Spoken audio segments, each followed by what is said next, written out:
Passenger train में महिला की लाश सफर करती रही। नागदा स्टेशन पर यात्रियों ने किया हंगामा। जीआरपी हरकत में आई।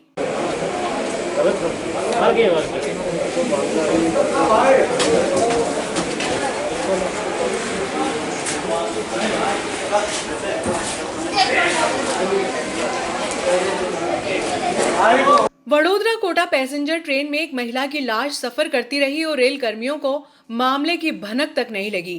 ट्रेन के नागदा स्टेशन पर पहुंचने के बाद यात्रियों ने हंगामा किया तो रेल कर्मी हरकत में आए। आनन फानन में स्टेशन मास्टर ने जीआरपी को मेमो दिया और सफाई कर्मियों की मदद से लाश को कोच से नीचे उतारा गया।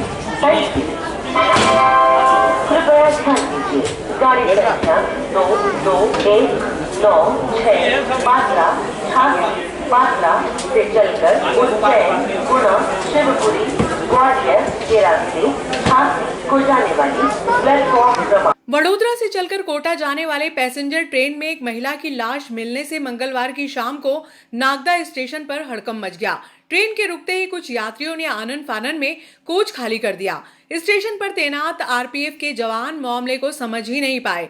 कुछ यात्रियों ने ट्रेन गार्ड रामकिशन मीणा को बताया कि महिला की लाश पड़ी हुई है। ट्रेन गार्ड ने कंट्रोल रूम पर सूचना दी। कंट्रोल ने जीआरपी और स्टेशन मास्टर को मामले से अवगत करवाया। शाम 3 बजे ट्रेन नागदा स्टेशन पर आकर रुकी और शाम 3:30 बजे स्टेशन मास्टर को सूचना तक नहीं थी। गार्ड का कहना था कि 3:25 पर ट्रेन रवाना हो जाती है, लेकिन जनरल कोच में लाश होने से ट्रेन लेट हो गई।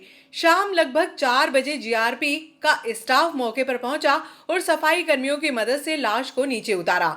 प्लेटफॉर्म नंबर 1 खाली नहीं होने की वजह से मुंबई बांद्रा ट्रेन को प्लेटफॉर्म नंबर 2 पर लेना पड़ा। हालांकि महिला की शिनाख्ती नहीं हो सकी है। पीएम के लिए शव को सरकारी हॉस्पिटल में रखा गया है।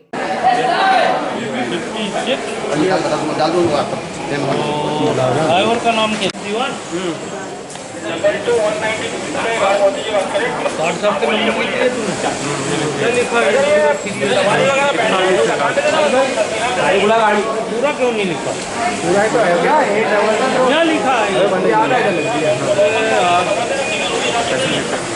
चलो क्या पेनी है रे? बांद्रा से चलकर झांसी की ओर जाने वाली Bandra Jhansi train platform number 2 पर खड़ी है। जिन यात्रियों को बांद्रा झांसी ट्रेन से यात्रा करना है वो यात्री प्लेटफॉर्म नंबर 2 पर खड़ी गाड़ी। ड्राइवरों की हड़ताल। आधा दर्जन से अधिक पंप पर पेट्रोल खत्म। दूध की पर्याप्त आपूर्ति। सब्जी की सप्लाई भी हुई प्रभावित। भाव में हुई बढ़ोतरी। हिट एंड रन कानून के विरोध में दूसरे दिन भी हड़ताल जारी रही। हड़ताल के चलते जहां पेट्रोल डीजल की किल्लत शुरू हो गई, इंदौर, उज्जैन सहित अन्य शहरों से आने वाले सब्जी नीलाम होने के लिए नहीं पहुंची, जिससे सब्जियों के भाव भी आसमान छूने लगे। जबकि दूध की आपूर्ति किसी भी तरह से प्रभावित नहीं हुई। दूध संघ ने आपूर्ति को नियमित रखने के लिए वैकल्पिक व्यवस्था कर रखी थी। दवाइयों की बड़ी खेप का ट्रांसपोर्टेशन नहीं होने से दूसरे दिन भी नहीं आ पाई। स्टेट हाईवे पर सुरक्षा के लिए चप्पे चप्पे पर पुलिस बल तैनात रहा। पेट्रोल मिला कि नहीं मिला आपको? ये बोलेगा आकाश भी आप पेट्रोल भरवा के लिए आए पेट्रोल आप? Thank you. क्या अपने पास में पेट्रोल का स्टॉक अपने पास 4-5 रोज चल जाए, इतना स्टॉक है अभी आज का। पिछले 2 दिन के अंदर खपत बढ़ी है ज़्यादा कि कम हुई खपत? आसपास सभी पंपों में तेल खत्म होने के कारण मेरे यहाँ खपत बढ़ गई है। आसपास माल नहीं आ रहा है, मेरे यहाँ कंटिन्यू माल आ रहा है। आज भी गाड़ी भर के आ गई है। पुलिस काफ़ी सहयोग कर रही है इस मामले में, गाड़ी भरने के मामले में। पुलिस के जवान मेरी गाड़ी में बैठ के आए थे और छोड़ गए नागदा था। और मेरे यहाँ कोई तकलीफ नहीं है। आज की तारीख में मेरे यहाँ कम से कम 20,000 लीटर पेट्रोल स्टॉक में है। Thank you. आप लोग यहाँ पे हैं? इसके पहले कहाँ भरवा देते पेट्रोल आप? बिरलाग्राम भरा देते। बिरलाग्राम में ख़त्म हो गया पंप का? अच्छा, यहाँ पे इसलिए आए आप लोग? ये पेज क्या बोलते हैं आप? 2 दिन से हड़ताल चल रही है, तो किराने का जो सामान बाहर से आता है उसकी आवक पर कोई प्रभाव पड़ा है उसके ऊपर कुछ? फिलहाल तो कोई ऐसा असर नहीं है, क्या दो तीन दिन तो कोई दिक्कत नहीं आने वाली है, 2-4 दिन तक चलेगा, ऐसा तो है पर्याप्त माल। मगर 3 दिन बाद विपरीत स्थिति। आपको जो असर पड़ेगा थोड़ा बहुत तो हड़ताल का असर आएगा 2-3 दिन बाद, अभी तो कोई दिक्कत नहीं।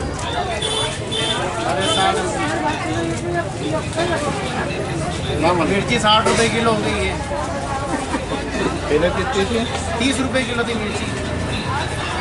ये जीरा 40 रुपए किलो हो गया। 30 रुपए किलो।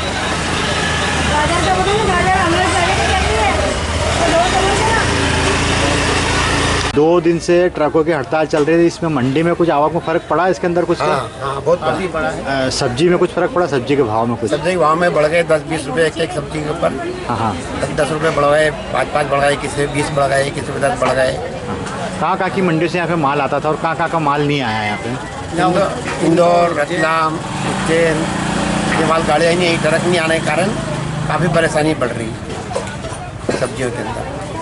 टमाटर पर लगभग कितना कैरेट भाव बढ़ गया, कितने पैसे भाव बढ़े उसके? लगभग डबल हो गए। हाँ कभी 100-150 ऊपर बढ़ गए, एक कैरेट के ऊपर 100, कभी किसी पे 150 बढ़ गया, किसी पे 100 बढ़ गए, जैसा माल ऐसा भाव बढ़ गया। 2 दिन से ट्रकों की हड़ताल चल रही है, ऐसे में अगर आप बल्क में दवाइयाँ मंगाते हैं तो उसमें कहीं परेशानी आ रही है आपको? बिल्कुल, वो परेशानी में ये है कि बल्क में माल तो नहीं आ पा रहा है, बल्क में माल नहीं आ पा रहा है। जो हम एक 2 स्टिप मंगवाते हैं वो हमारा बंदा जाता है तो वो ट्रेन से ले आता है, लेकिन बल्क वाला माल नहीं आ पा रहा है। 2 दिन से ट्रकों की हड़ताल चल रही है, ऐसे में दूध की आपूर्ति में फर्क पड़ा क्या? दूध की आपूर्ति पे कोई फर्क नहीं पड़ा है।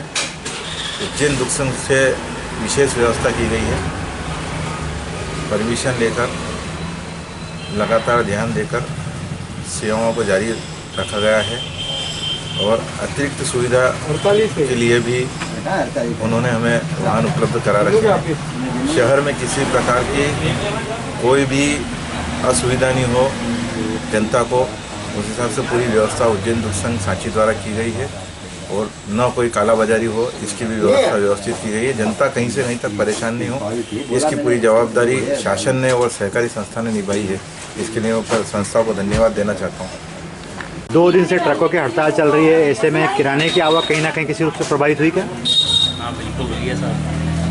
इसमें जो बाहर से ट्रांसपोर्ट से आने वाला माल है वो सप्लाई जो 3-4 दिन का तो हम लोगों के पास स्टॉक रहता है। इसके अलावा जो आने वाले माल मार्केट में सप्लाई करने में हमको दिक्कत हो रही है। आटे और मैदे की क्या स्थिति है? आटा मैदा तो हम लोकल खरीदी करते हैं, तो अभी फ़िलहाल तो हमें माल मिल रहा है। जैसे कुछ पापड़ के शौकीन भी रहते हैं और पुष्प मिर्ची की भी अपने पास एजेंसी है, तो इनकी आवक कहीं प्रभावित हुई कुछ क्या? अभी फ़िलहाल मतलब 3-4 दिन इतना स्टॉक तो है, पर आगे हमको दिक्कत आएगी इसको मार्केट में सप्लाई करने। 2 दिन से ट्रकों की हड़ताल चल रही है, निश्चित रूप पे कहीं ना कहीं किराने की आवक भी प्रभावित होगी, क्या कहना है इस संबंध में आपका? हाँ परवेज भाई, माल की आवक तो प्रभावित होगी निश्चित रूप से। आगे से माल नहीं आएगा तो थोड़ी सी दिक्कत का सामना तो करना पड़ेगा, लेकिन जब तक माल है हमारे पास तब तक उसी रेट में हम माल कस्टमर को प्रोवाइड करेंगे। मामला अभिभाषक चुनाव की मतगणना में गड़बड़ी के आरोप का 2 अभिभाषकों द्वारा दायर अपील में 13 को जबलपुर में होगी सुनवाई। अभिभाषक संघ की चुनाव की मतगणना में गड़बड़ी का आरोप लगाकर करीब सप्ताह भर पहले राज्य अधिवक्ता परिषद में दायर की गई अपील में 10 दिन बाद सुनवाई होनी है। मंगलवार को राज्य अधिवक्ता परिषद ने पत्र जारी करके अपीलार्थी व मुख्य चुनाव अधिकारी, सहायक चुनाव अधिकारी को जबलपुर तलब किया है। वहां मतगणना को लेकर लगाए आरोपों पर चर्चा होगी। 11 दिसंबर को अभिभाषक चुनाव की मतगणना पर प्रतिद्वंद्वी उम्मीदवार अनोखी लाल सिसोदिया ने गड़बड़ी के आरोप लगाए थे, जिसके बाद परिषद ने दोबारा पत्र जारी कर तदर्थ समिति का गठन करते हुए मतगणना की फुटेज दिखाने को कहा था। 21 दिसंबर को मुख्य चुनाव अधिकारी ने मतगणना की फुटेज दिखाई थी।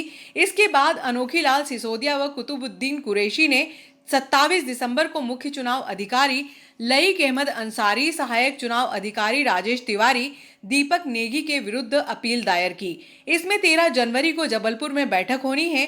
परिषद की अपील समिति मतगणना में गड़बड़ी को लेकर लगे आरोपों पर सुनवाई करेगी। दिनांक 11/12/2023 को जो मतदान हुआ उसकी एक लिखित शिकायत मैंने उसी दिन करी थी मुख्य निर्वाचन अधिकारी नागदा को।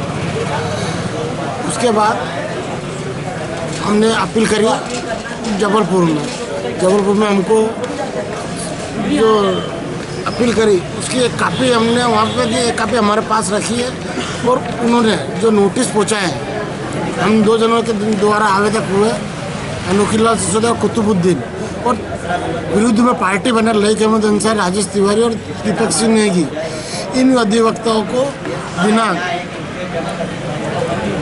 हमको बुलाया 13/1/24 को जबलपुर में।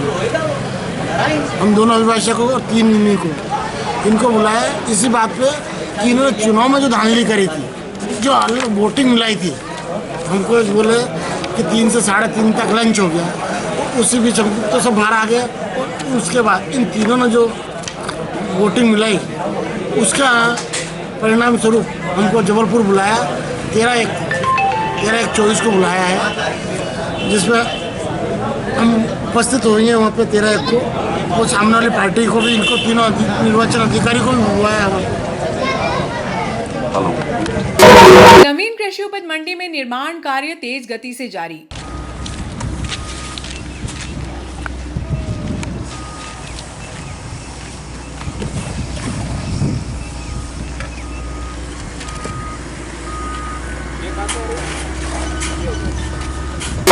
नगर पालिका द्वारा शहर की सड़कों पर सफेद लाइन डालने का कार्य किया जा रहा है। नगर पालिका अध्यक्ष संतोष ओपी गहलोत के अनुसार जवाहर मार्ग, महात्मा गांधी मार्ग, ओझा मार्ग, रानी लक्ष्मीबाई मार्ग, बिलाग्राम ओवरब्रिज, इंगोरिया ब्रिज आदि स्थानों पर एक निजी एजेंसी के कर्मचारियों द्वारा सफेद लाइनिंग डालने का कार्य किया जा रहा है।